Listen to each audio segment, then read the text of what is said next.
आजच्या कृषीमध्ये या महाराष्ट्राचं नेतृत्व घडलं आणि वाढलं ते विश्वातलं सर्वात आदर्श मातृत्व राष्ट्रमाता राजमाता जिजाऊ साहेब ज्यांनी या महाराष्ट्राला स्वतःची अस्मिता आणि अस्तित्वाचा शोध दिला ते कुळवाडी भूषण बहुजन प्रतिपालक छत्रपती शिवाजी महाराज. 9 वर्षात ज्या राजाने 140 लढाया केल्या परंतु एकही लढाई पराभूत न होणारा राजा म्हणून ज्या राजाची गिनीज बुकाला सुद्धा नोंद घ्यावी लागली असे रयतेचे राजे छत्रपती संभाजी महाराज.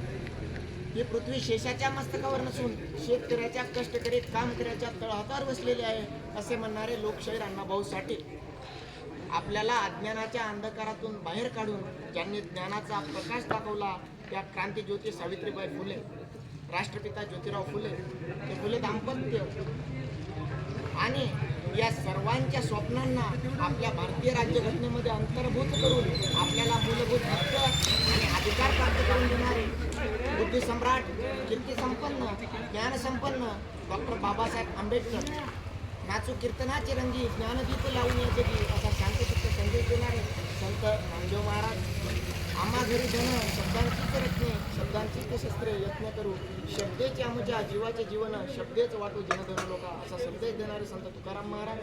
आणि ज्या ज्या महामानवांनी आणि ज्या ज्या महान स्त्रियांनी बहुजनांचं राज्य यावं, बहुजनांचं राज्य प्रस्थापित व्हावं, बहुजनांचा विकास व्हावा म्हणून त्याग दिला, योगदान दिलं त्या सर्व महामानवांना आणि महान मातांना सर्वप्रथम अभिवादन करतो आणि माझ्या 2 शब्दाला सुरुवात करतो. आज 19 फेब्रुवारी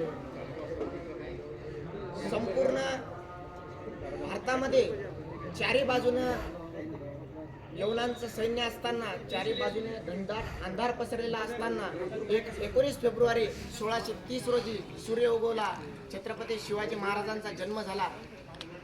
आज शिवजयंतीनिमित्त या ठिकाणी उपस्थित सर्व गावातील प्रतिष्ठित मंडळी, गावकरी मंडळी आणि तमाम शिवभक्तांना मी शिवजयंतीच्या शिवशुभेच्छा देतो. ज्या राजानं वर्ष पसरलेला हा घनदाट अंधार हटवला त्या राजाची जयंती मोठ्या उत्साहात साजरी झाली पाहिजे म्हणून एकदा छत्रपती शिवरायांचा आपण गर्जना घेऊ. प्रौढ प्रताप पुरंदर क्षत्रिय कुलावतंस सिंहासनाधीश्वर महाराजाधिराज श्रीमंत श्री श्री श्री छत्रपती शिवाजी महाराज की जय. आपण म्हणतो जगात सर्वात प्रथम लोकशाही इंग्लंडमध्ये स्थापन झाली पण नाही, जगात सर्वात प्रथम लोकशाही ही शिवाजी महाराजांच्या काळामध्ये 1600 ते 1700 मध्ये स्थापन झालेली आहे खऱ्या अर्थानं. कारण त्या काळात छत्रपती शिवाजी महाराजांचं अष्टप्रधान मंडळ होतं. प्रधान अमात्य सचिव मंत्री, सुमंत न्यायाधीश धर्मशास्त्री, पंडित तयात असे सुराणा, अष्टप्रधानी शिवमुख्य राणा.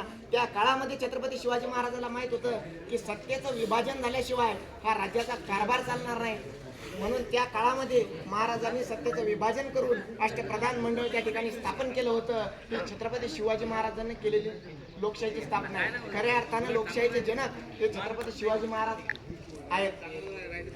आता सरांनी सांगितल्याप्रमाणे छत्रपती शिवाजी महाराजांनी 18 पगड जाती आणि 12 बलुतेदारातील सर्व मावळ्यांना एकत्र करून हे स्वराज्य निर्माण केलं. त्याने कोणत्याही एका जाती धर्मासाठी हे स्वराज्य निर्माण केलं नाही का एका जाती धर्मासाठी छत्रपती शिवाजी महाराजांना काम केलं नाही. छत्रपती शिवाजी महाराजांचे खरे मित्र बहुजन समाजातील होते. बहिर्जी नाईक रामोशी होता, महाराजांनी त्याला गुप्तहेर प्रमुख केले.